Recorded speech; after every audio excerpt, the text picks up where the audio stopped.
میرے خیال میں پولیس میں رپورٹ درج کرا دینی چاہیے، رانی نے کہا۔ ایک بات میری ذہن میں آ رہی ہے اور وہ یہ کہ شاید یہ شخص حال ہی میں جیل سے رہا ہوا ہے۔ یہ خیال کیسے آ گیا آپ کو؟ اگر یہ شخص آزاد ہوتا تو پہلے بھی آ سکتا تھا۔ اس کی نادر کے ساتھ جیل میں دوستی ہوئی ہوگی اور نادر نے اسے یہاں آنے کے لیے کہا ہوگا۔ وہ سوچ میں پڑ گیا۔ اس کے چہرے کے تاثرات ظاہر کرتے تھے کہ سوچ خاصی ناخوشگوار تھی۔ رانی، تم نے بہت صحیح مشورہ دیا ہے۔ پولیس میں رپورٹ درج کرانی بہت ضروری ہے۔ تم بچوں کا خیال رکھنا، میں ابھی پولیس اسٹیشن جاتا ہوں۔ دروازے کے قریب پہنچ کر وہ رکا اور بولا، سنو، نورین سے اس بات کا ذکر مت کرنا۔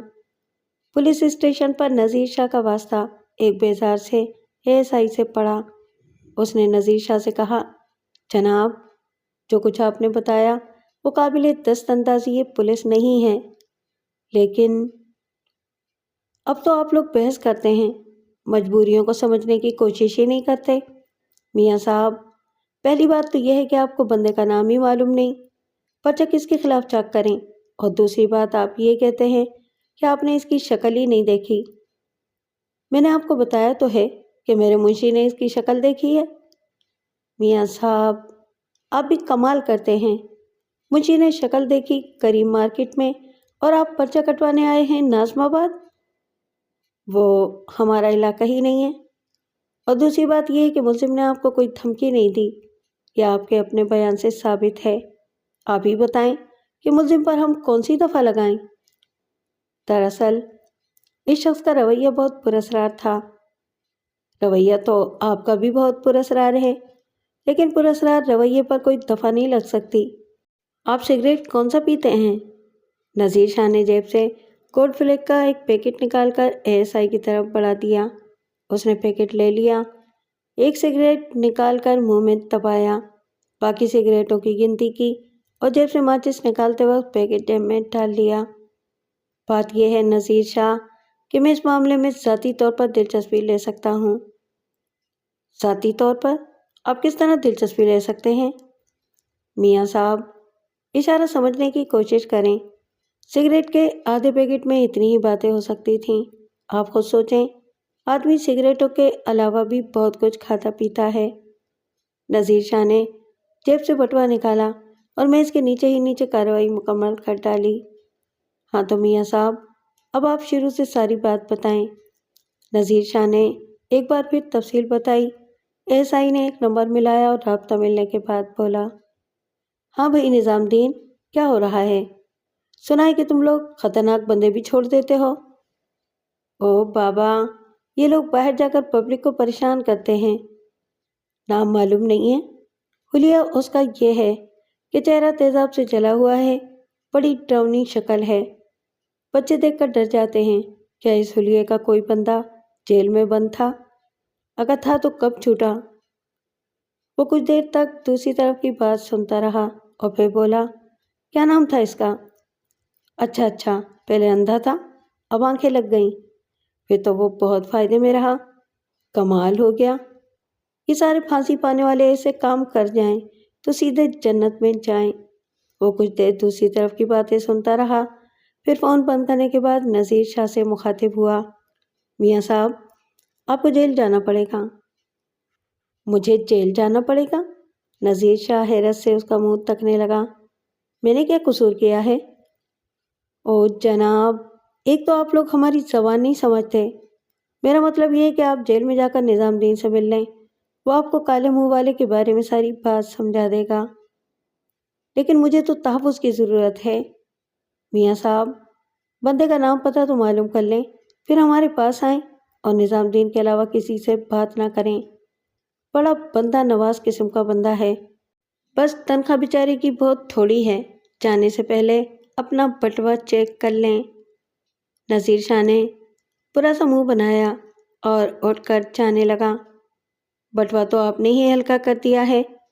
ASI نے سگریٹ کا ایک لمبا کش لیا، چٹکی بجا کر راکھ جھاڑی اور پرخیال انداز میں سر ہلانے لگا۔ نذیر شاہ واپس گھر پہنچ گیا۔ کچھ پتہ چلا؟ رانی نے پوچھا۔ یہاں تو ہر شخص ہاتھ پھیلائے بیٹھا ہے۔ نذیر شاہ نے کہا، SI نے پیسے بھی لے لیے لیکن رپورٹ نہیں لکھی۔ اس کا کہنا ہے کہ اگر اس پراسرار شخص نے آپ کو دھمکی نہیں دی تو وہ رپورٹ درج نہیں کر سکتے۔ دوسری بات یہ کہ ہمیں اس کا نام پتہ بھی معلوم نہیں ہے۔ SI نے فون پر کسی نظام الدین سے بات کی تھی، غالباً سپرنٹینڈنٹ جیل تھا۔ اس کی باتوں سے میں نے یہ اندازہ لگایا ہے کہ وہ شخص حال ہی میں جیل سے رہا ہوا ہے اور کسی سزائے موت پانے والے قیدی نے اسے اپنی آنکھوں کا عطیہ دیا ہے۔ اوہ، میرا خیال ہے کہ یہ عطیہ نادر نے دیا ہوگا، رانی چونک کر بولی۔ یہ بھی تم ٹھیک کہتی ہو، نذیر شاہ نے کہا۔ ہو سکتا ہے کہ نادر نے اسے تمہارے بارے میں بتایا ہو اور کوئی پیغام دیا ہو۔ تو پھر اس نے پیغام دیا کیوں نہیں؟ واپس کیوں چلا گیا؟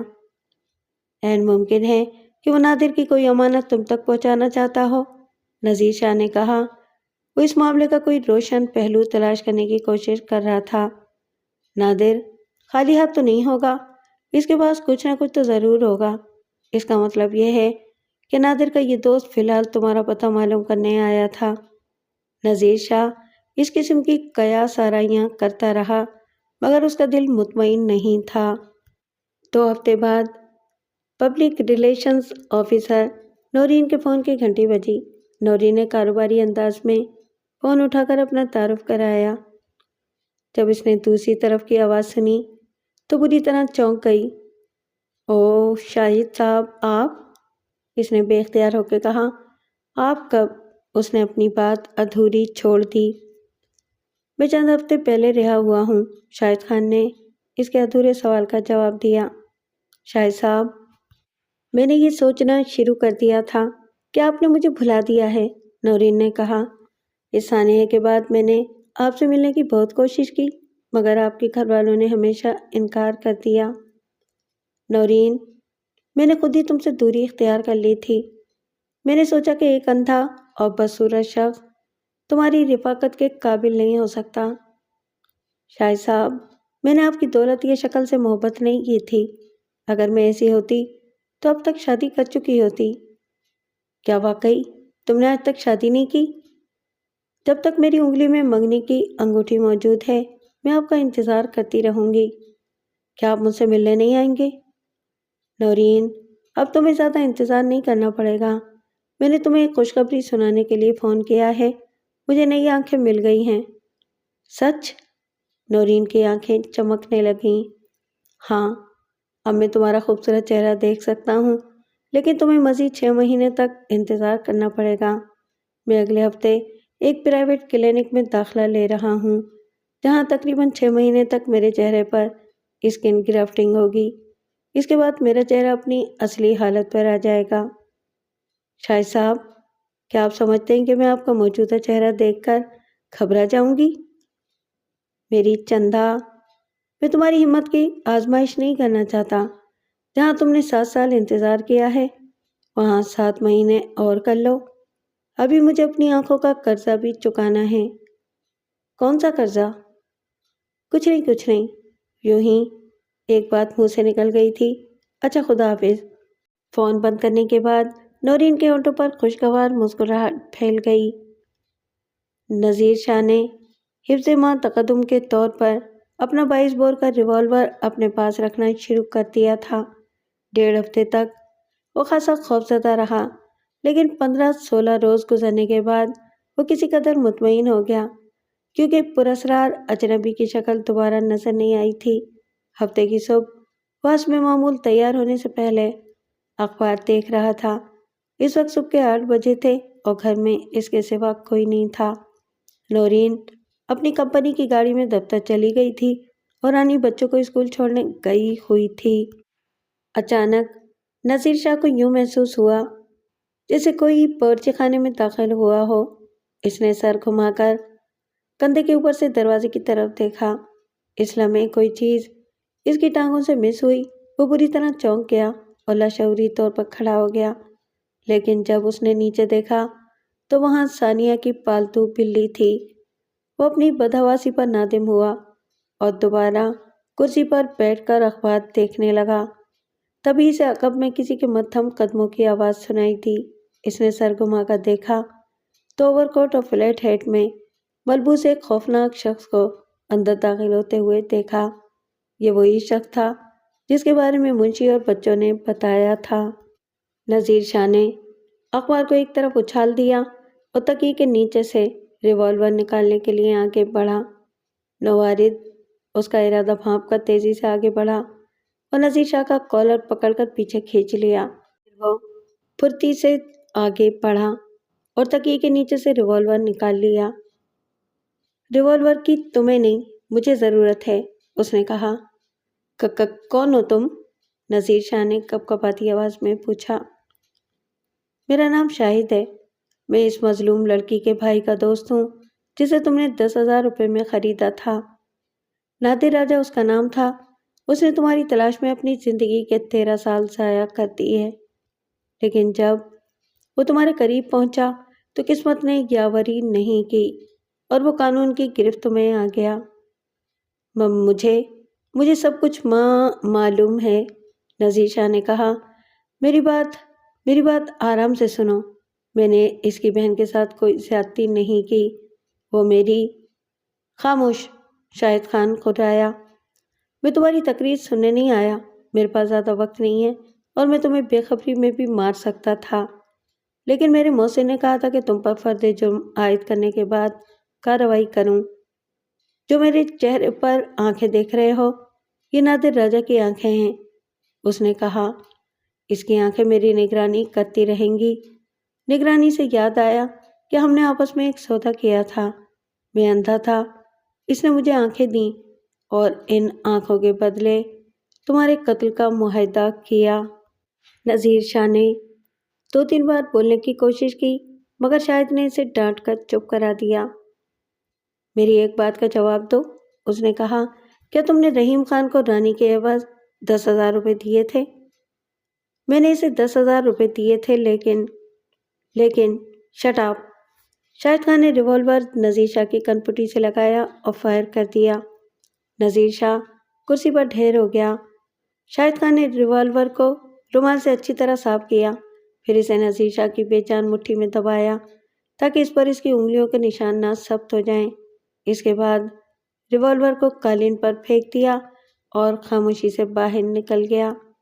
9:40 پر وہ سرجن احسان کے کلینک میں بیٹھا تھا۔ استقبالیہ ڈیسک پر بیٹھی ہوئی نرس اس کی طرف متوجہ ہو کر بولی، آپ نے فارم پر کر دیا تھا؟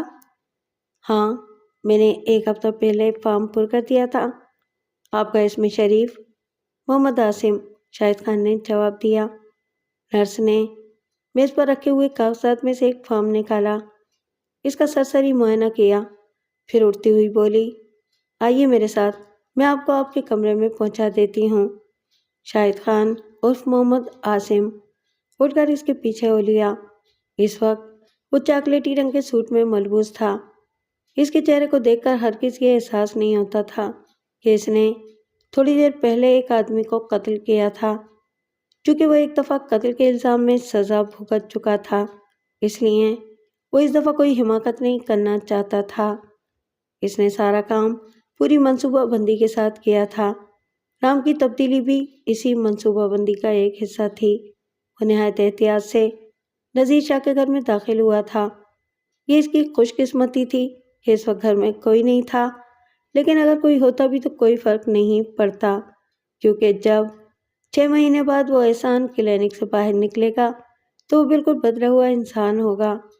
جب وہ نذیر شاہ کے گھر میں داخل ہوا تھا تو اس کی جیب میں بھرا ہوا پستول موجود تھا، لیکن نذیر شاہ کا ریوالور دیکھ کر اس نے فوراً منصوبے میں تبدیلی کر لی اور قتل کو خودکشی کا رنگ دے دیا۔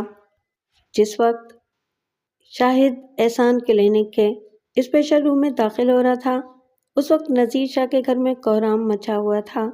پولیس والے تماشائیوں کو مکان سے دور رہنے کی ہدایت کر رہے تھے اور رانی رو رو کر ایک انسپکٹر کو اس پراسرار شخص کے بارے میں بتانے کی کوشش کر رہی تھی جو 2 ہفتے پہلے ان کے گھر آیا تھا، لیکن انسپکٹر اس کی بات ماننے پر تیار نہیں تھا۔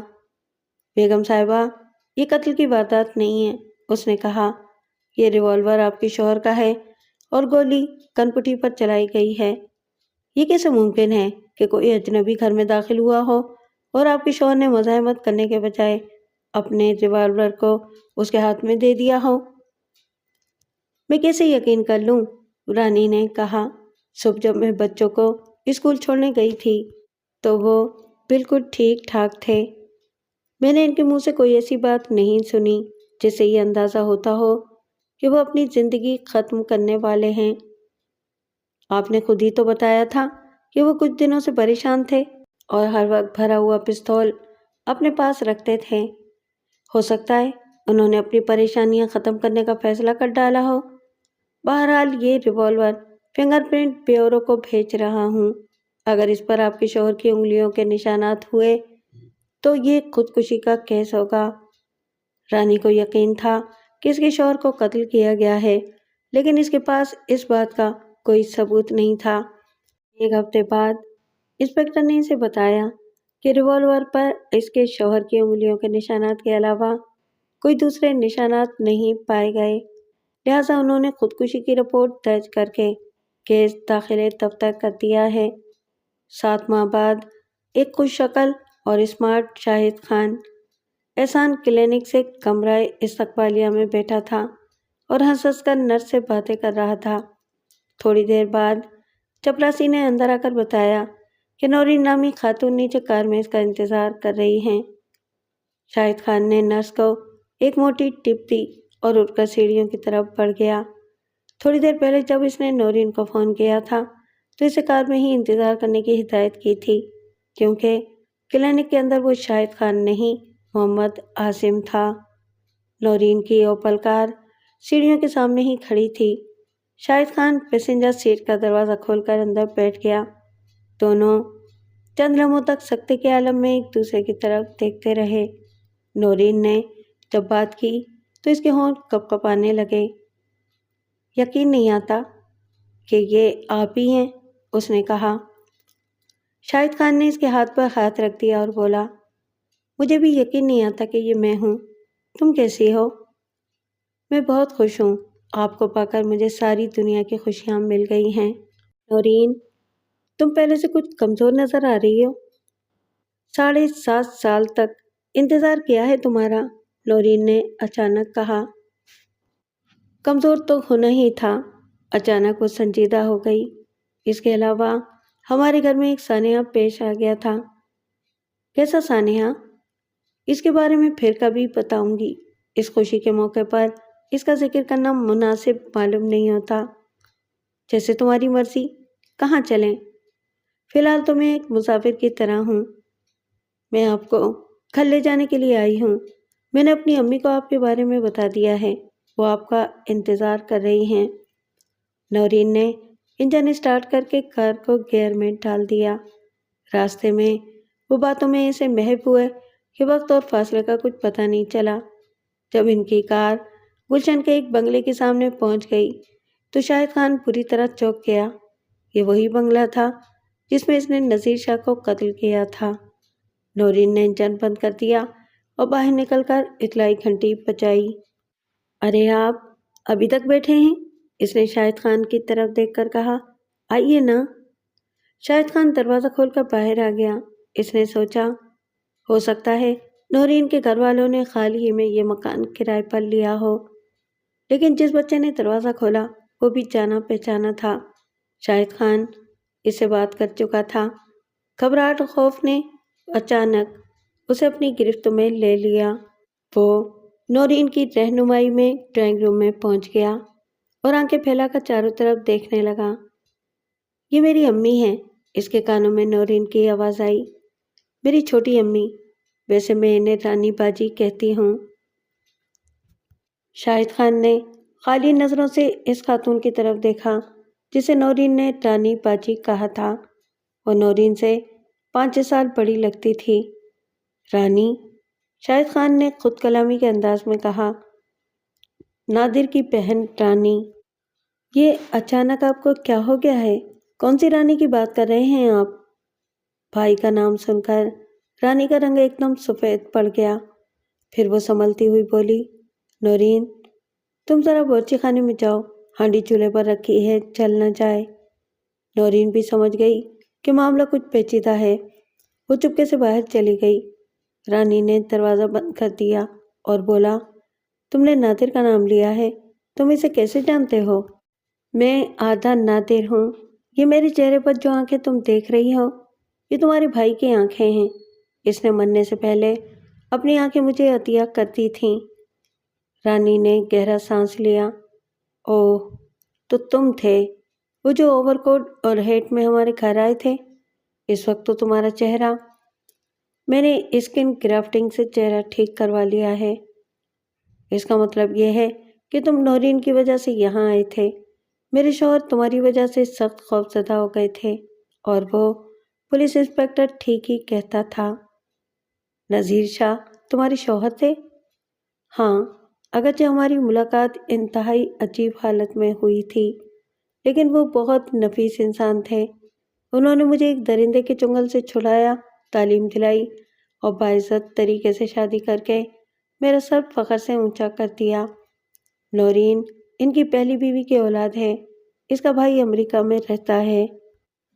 اوہ میرے خدا، اوہ میرے خدا، یہ میں نے کیا کر دیا؟ یہ میں نے کیا کر دیا؟ کیا بات ہے، تم پریشان کیوں ہو رہے ہو؟ شاہد خان اندرونی طور پر سخت کشمکش میں مبتلا ہو گیا۔ اس کی سمجھ میں نہیں آ رہا تھا کہ کیا کرے، سچ بول دے یا قتل کے معاملے پر سکوت اختیار کرے۔ طویل ذہنی کشمکش کے بعد اس نے کہا، رانی، فون کر کے پولیس کو بلا لو، میں اقبال جرم کرنا چاہتا ہوں۔ اقبال جرم؟